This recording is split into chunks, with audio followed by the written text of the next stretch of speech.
I've returned to the first heart we were looking at to show you the structure of the right ventricle.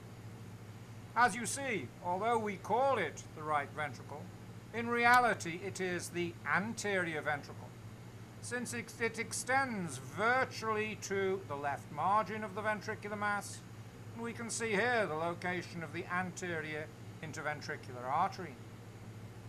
Now the feature of the ventricles is that they extend from the atrioventricular junction to the ventriculo-arterial junction. We've already discussed the structure of the atrioventricular junction, and very shortly I'm going to show you the rather more complex arrangement of the ventriculo-arterial junction.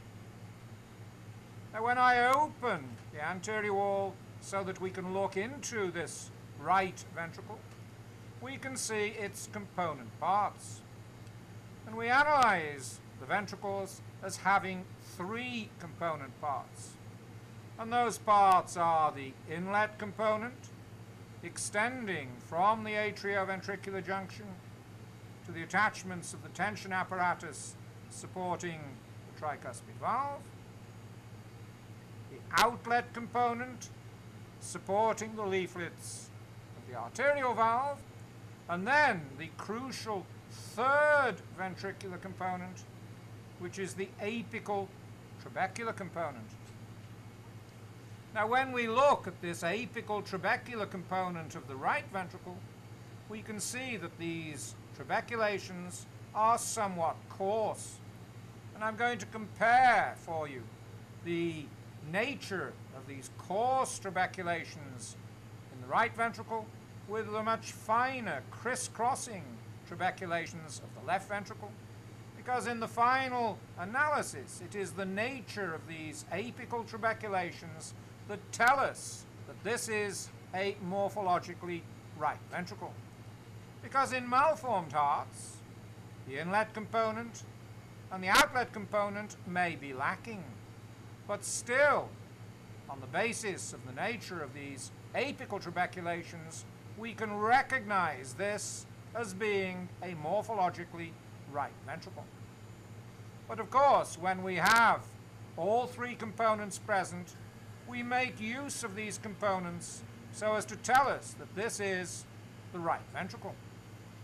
So when we look at the inlet component, the feature that identifies this as a right ventricle is the fact that the tendinous cords are attached directly to the septal surface.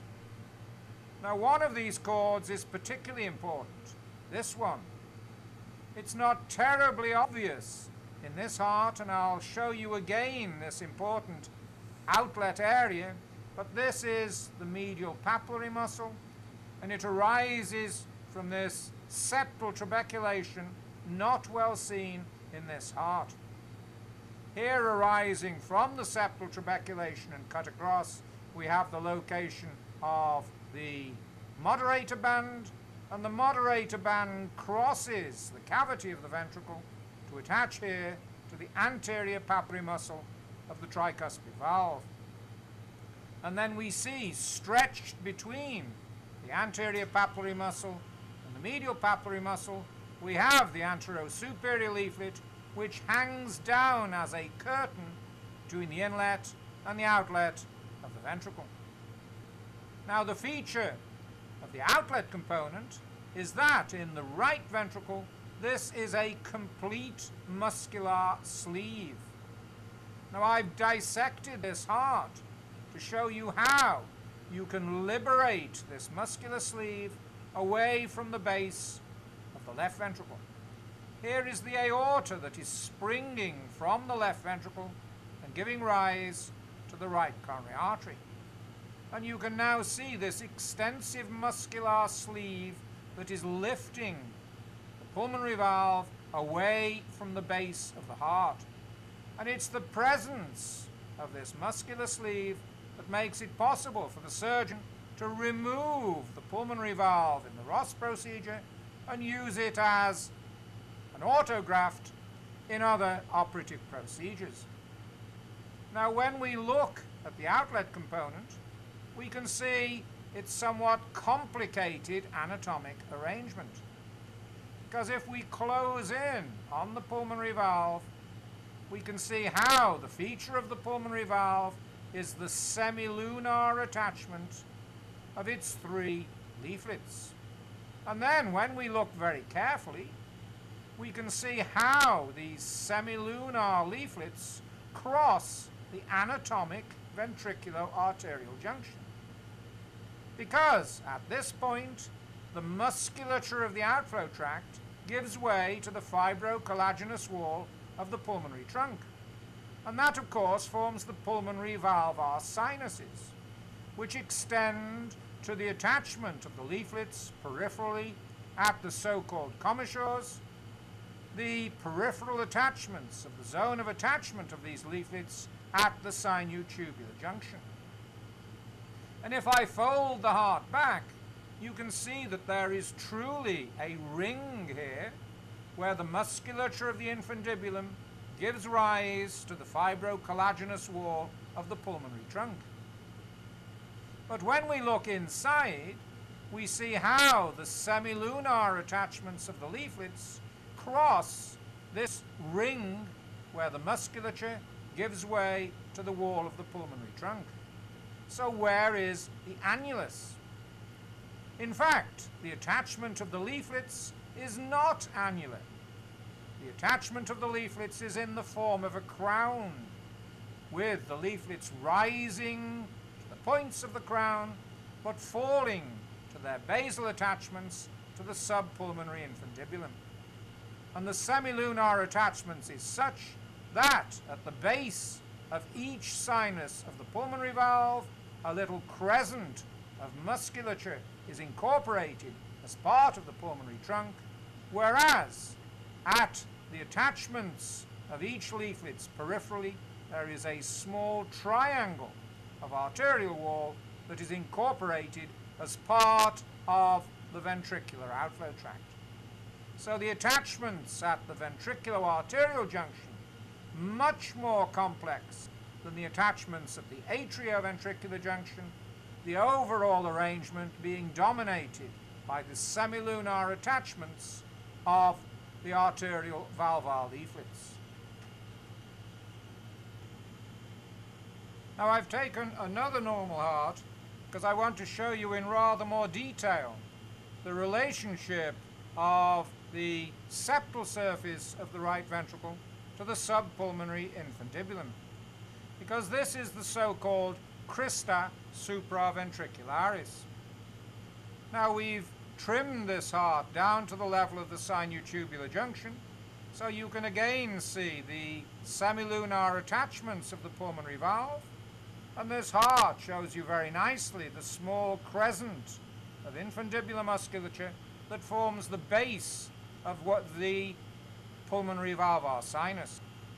But what I want you to concentrate here is this muscular roof of the right ventricle, the so-called crista supraventricularis. In fact, the larger part of this supraventricular crest is this inner curvature of the heart between the attachment of the pulmonary valve, the attachment of the tricuspid valve. And when I open the outflow tract in this heart, you can see how the supraventricular crest inserts itself between the limbs of this extensive muscular structure that comes down towards the apical component of the right ventricle. This extensive muscular strap reinforces the septal surface of the right ventricle. And this was initially called the trabecular septomarginalis by Tandler, so we call this structure the septomarginal trabeculation. In North America, it's usually called the septal band. As you see, it has a posterior limb which supports this muscle, the tricuspid valve. It has an anterior limb that runs up and supports the leaflets of the pulmonary valve. And then the supraventricular crest inserts between these two limbs of the septomarginal trabeculation or the septal band. If I took a knife and if I dissected here between these two limbs of the septomarginal trabeculation, I could make a hole that would take us into the left ventricle. And a small part of this area in the normal heart is an outlet septum. But it is impossible in this normal heart to determine where the outlet septum becomes this much more extensive supraventricular crest, which is the external wall of the heart, as you see in this particular heart filled with extracardiac fat, or where it becomes the freestanding muscular subpulmonary infundibulum that I showed you in the previous heart. What this heart, however, does show us very nicely is how the septomarginal trabeculation itself gives rise to a series of septoparietal trabeculations. This is one of them running to the medial papillary muscle. We call that one the moderator band. You see there is another one here that I can pass my probe beneath. This is an extensive septoparietal trabeculation. There is then another one beneath that again I can pass my probe beneath. And these septoparietal trabeculations are particularly important in the setting of tetralogy of Fallot, where together with the malpositioned outlet septum, they produce the squeeze at the mouth of the narrowed subpulmonary infundibulum. So we need to understand the arrangement of these building blocks of the normal right ventricular outflow tract, the supraventricular crest, the septomarginal trabeculation, the small area of the outlet septum not readily seen in the normal heart, so as to appreciate the abnormal heart. I've moved on to a different heart now because I want to show you the important building blocks that make this outflow tract of the right ventricle. So what you can see here is that I've cut the heart short at the level of the sinutubular junction of the pulmonary trunk. In passing, we can again see very nicely how there is this small crescent of infundibular musculature at the base of the pulmonary valvar sinus. We can also see how the feature of the right ventricle is that there is a complete sleeve of muscular infundibulum that is supporting the three leaflets of the pulmonary valve. And this complete muscular sleeve is often called the conus. I simply call it the subpulmonary infundibulum. Now, when we look at the building blocks of the right ventricle, we see that the feature of the normal heart is that there is an extensive area of musculature here between the attachments of the pulmonary valve and the attachments of the tricuspid valve. And this is a crest in the roof of the right ventricle, and oftentimes this is called the crista supraventricularis. The crista supraventricularis, of course, is no more than the supraventricular crest. And what this heart, with lots of fat on the outside of the wall, show us very nicely is that this supraventricular crest, for the larger part, is no more than the inner heart curvature interposed between the leaflets of the pulmonary valve and the tricuspid valve. And so I would call this the supraventricular crest or the ventriculo-infundibular fold. Now, if we look then at the septal aspect of the right ventricle, we can see that there is this strap-like configuration that is reinforcing the septal surface. We call this strap-like configuration the septomarginal trabeculation, because a long time ago now, this was identified by Tundler as the trabecular septomarginalis. So we call this the septomarginal trabeculation. In North America, it's more usually called the septal band. Now, the key of the septal band, or the septomarginal trabeculation, is it runs up towards the supraventricular crest, and it divides into a postero-inferior rim, supporting here the medial papillary muscle, and an antero-superior rim, which is running up to support the leaflet of the pulmonary valve. The supraventricular crest then inserts between these two limbs of the septomarginal trabeculation. And if we took a knife and if we dissected at the point where the crest meets the septomarginal trabeculation, we could take out a small sliver of musculature and we could enter the left ventricle.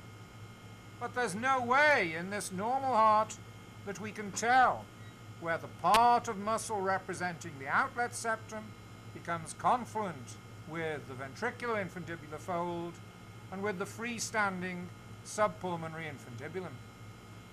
So in the normal heart, it's better simply to describe the supraventricular crest and distinguish it from the septomarginal trabeculation. Now, when we look at the septomarginal trabeculation, we see that that extends from the roof of the ventricle on its septal surface down towards the ventricular apex. And it splits into a series of muscles. These are the septoparietal trabeculations.